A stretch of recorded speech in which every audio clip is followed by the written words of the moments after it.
ఓం శ్రీ గురుభ్యో నమ. గం గణాధిపతయే నమ. శ్రీమాత్రే నమ. శ్రీ తులసి ఛానల్ నుండి ఈరోజు మనం 2026 ఫిబ్రవరి సెకండ్ పక్షం అంటే 16వ తేదీ నుండి 28వ తేదీ వరకు జరుగు యొక్క గోచారం తెలుసుకోబోతున్నాం. ప్రధానంగా తీసుకున్నట్లయితే శని భగవానుడు వచ్చి మీనరాశిలో ఉన్నారు, గురువు గారు వచ్చేసి మిథున రాశిలో ఉన్నారు, కేతు వచ్చేసి ఈ యొక్క సింహరాశిలో సంచరిస్తున్నారు, అలాగే రాహు వచ్చేసి కుంభరాశిలో సంచరిస్తున్నారు, కుజుడు వచ్చేసి మకర రాశి ఉచ్చలో ఉన్నాడు, అలాగే చంద్రుడు, రాహువు, బుధుడు, శుక్రుడు, రవి ఈ 5 ప్లానెట్స్ వచ్చేసి కుంభరాశిలో సంచరిస్తున్నాయి. ఈ విధంగా గోచారంలో గ్రహాలు ఈ విధంగా ఉన్నాయి. ఎస్పెషల్లీ మనకు దీని నెక్స్ట్ గ్రహణం ఒకటి ఉంది, అది కూడా చెప్పుకుందాము. ఇంకా విశేషించి చెప్పాలంటే మీ అందరికీ ముందుగా ఇంటిమేషన్ ఇవ్వటం, మన సంస్థలో ఈరోజు మొదలు అమావాస్య పౌర్ణాలకి హోమాలు జరపబడతాయి.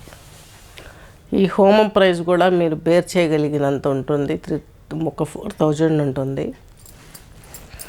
ఇది ముందు రాహువుకు చేస్తాం అమావాస్య రోజు మానసాదేవి హోమం. మానసాదేవి అంటే ఎవరు? ఈశ్వరుని పుత్రిక, పార్వతీ ఈశ్వరుల యొక్క పుత్రిక. అన్నదమ్ములకి ఇద్దరికీ అధిష్టానం లభించింది, ఆడపిల్లకి అధిష్టానం అది రాలేదనేసి ఆమె బాధపడి తపస్సు చేసి పరమశివుని చేత ఆమెకంటే ఒక స్థానాన్ని నిలుపుకుంది మానసాదేవి. ఈ మానసాదేవి సర్పజాతులందరినీ కంట్రోల్ చేస్తూ ఉంటుంది. కాబట్టి విశేషించి ఇప్పుడు రాహుగ్రస్త సూర్యగ్రహణం వస్తుంది కాబట్టి ఆ గ్రహణం వెళ్ళిన తర్వాత మానసాదేవి యొక్క హోమం చేసుకున్నట్లయితే దాని ఫలితంగా వచ్చే దుష్ప్రభావం మీ మీద పడకుండా ఉంటుంది. లేదు చతుర్దశి రోజు చేయమని ఎవరైనా అందరూ అడిగితే చతుర్దశి రోజు చేస్తే రాబోయే కష్టాలు కొంచెం తగ్గుతాయి. అమావాస్య రోజు గ్రహణం ఉంటుంది, ఇంట్లో పట్టింపులు ధ్యానాలు ఇవన్నీ చేసుకోవాలి. ఇవన్నీ చేసుకున్న తర్వాత మనం అవి చేస్తామన్నమాట. ఇది పూజా విశేషం. నెక్స్ట్ పౌర్ణమికి ఇంద్రాణి హోమం ఉంటుంది. ఇంద్రాణి అంటే అధిక సంపద, లక్ష్మీదేవిని. ఆమె కూడా ఈ రూపంలో ఇంకా ఆ స్థానం కంటే ఇంకా ఎక్కువ సంపదలను ప్రొవైడ్ చేసేట ఆవిడ.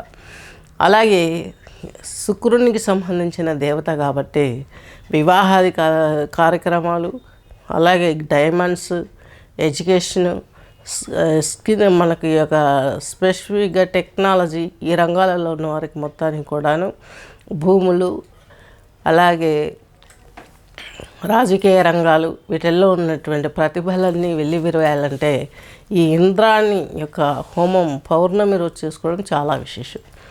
ఇవి రెండు ఇంట్రెస్ట్ ఉన్న వాళ్ళకి ఫోన్ చేస్తే మేము తక్షణమే వచ్చే పౌర్ణమికి అమావాస్యకి ఖచ్చితంగా స్టార్ట్ చేస్తాము. స్లాట్ బుక్ చేసుకోగలరు.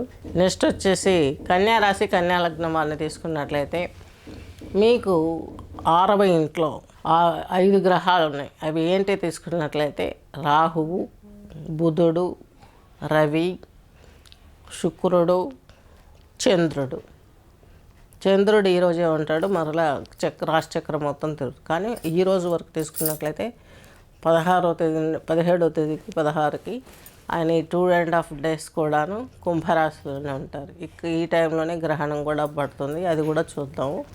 సో మీకు కన్యారాశి, కన్యాలగ్నం వారికి శిస్తులో ఇన్ని గ్రహాలు ఉండడం, రాహు ఉండడం మూలంగా శత్రు రుణ రోగ ప్రాబ్లమ్స్ అనేటివి తగ్గిస్తాయి. కానీ మీకు ఇంకా ఏవో ఆలోచనలు వేరియేషన్ ఉంటుంది, శత్రువులు పెరుగుతారు, అనుకోకుండా గొడవలు ఇరుక్కోవడం, ఇలాంటి విషయాలలో కొంచెం జాగ్రత్త పడాల్సిన అవసరం ఉంది. ఎందుకంటే కుటుంబ సంబంధమైన వ్యవస్థలో కూడా కొంచెం మీకు డైజెషన్ అవ్వదు కన్యారాశి, కన్యాలగ్నం వారికి ఇంటి పరిస్థితులు. ఎందుకంటే మీకు 2వ ఇంటాధిపతి, భాగ్యాధిపతి అయినటువంటి శుక్రుడు వచ్చేసి మీకు 6వ ఇంట్లోకి వెళ్ళిపోయాడు. ఆయన రాహుతో కలిసి ఉన్నాడు, రాహు నక్షత్రంలో కలిసి ఉన్నాడు. రాహు ఇచ్చే ఫలితాలే ఉంటాయి. అంటే మొండితనము, మూర్ఖత్వము, కోపము, చిరాకు ఇలాంటి విషయాలు ఎక్కువ డెవలప్ అయ్యే అవకాశాలు స్పష్టంగా గోచరిస్తున్నాయి. నెక్స్ట్ తృతీయాధిపతి, అష్టమాధిపతి అయినటువంటి కుజుడు కూడాను 23 వరకు మీకు ఈయన చతుర్థంలో పంచమంలో ఉంటాడు, అక్కడ యోగించడు. తర్వాత ఆరులోకి వెళ్తాడు, గ్రహయుద్ధం ఉంటుంది అక్కడ. ఏదో ఇస్తాడు కానీ ఫలితాన్ని ఇస్తాడు కానీ కొంచెం గాయాలయ్యే అవకాశాలు కూడా ఉన్నాయి, చాలా జాగ్రత్త వహించండి. ఇక రాహు చాలా ప్రమాదకరమైనటువంటి ప్లానెట్. అతనితో కంబైండ్ అయ్యి అతనితోటి ఆయన ఉన్న నక్షత్రంలోనే ఈయన ఉండడం చాలా ఇబ్బందికరంగా ఉంటుంది. శుక్రుడు ఆల్రెడీ శతభిషంలోనే ఉన్నాడు, రాహుతో కలిసి ఉన్నాడు, రాహు నక్షత్రంలో ఉన్నాడు. ఈయన మీకు 2వ ఇంటి అధిపతి, భాగ్యాధిపతి. ఫ్యామిలీ ప్రాబ్లమ్స్, అలాగే తీర్థయాత్రలు చేయాలనుకున్నవి చేయలేకపోవడం, కొంచెం ఎంటర్టైనింగ్ విషయాలలో మీరు ఏదైతే కలలు కంటారో అవన్నీ ఇబ్బందికరంగా ఉంటుంది. భూ సంబంధమైన క్రయ విక్రయాలు, ఈ యొక్క ఎలక్ట్రికల్, ఎలక్ట్రానిక్స్, కమ్యూనికేషన్ స్కిల్స్లలో ఉన్న వారికి కొంచెం ఇబ్బంది. సాఫ్ట్వేర్ రంగాలలో ఉన్న వారికి కూడా కొంచెం ఇబ్బందికరమైనటువంటి ప్రాబ్లమ్స్ ఏర్పడతాయి. వివాహాది ప్రయత్నాలు చేసేవారికి, ఈ లవ్ అఫేర్స్, వీళ్ళు ఏదైనా పెళ్లి చేసుకోవాలా వద్దా అని ఆలోచించే వారికి వీటిల్లో కించిత్ బాధాకరమైన విషయాన్ని ప్రజెంట్ అయితే వినే అవకాశం ఉంది. ఒకసారి జాతకం చూయించుకొని మీరు దానికి సంబంధించిన రెమెడీస్ అవి చేసుకుంటే, పెద్దవాళ్ళతోటి అప్రోచ్ అయ్యి కొంత పెద్దవాళ్ళకు గౌరవం ఇవ్వడం కూడా మన సంస్కృతి కాబట్టి దాన్ని నిలబెట్టుకొని మీరు మూవ్ ఆన్ అవుతే చాలా వరకు ప్రాబ్లమ్స్ తగ్గే అవకాశం స్పష్టంగా గోచరిస్తుంది. స్వస్తి.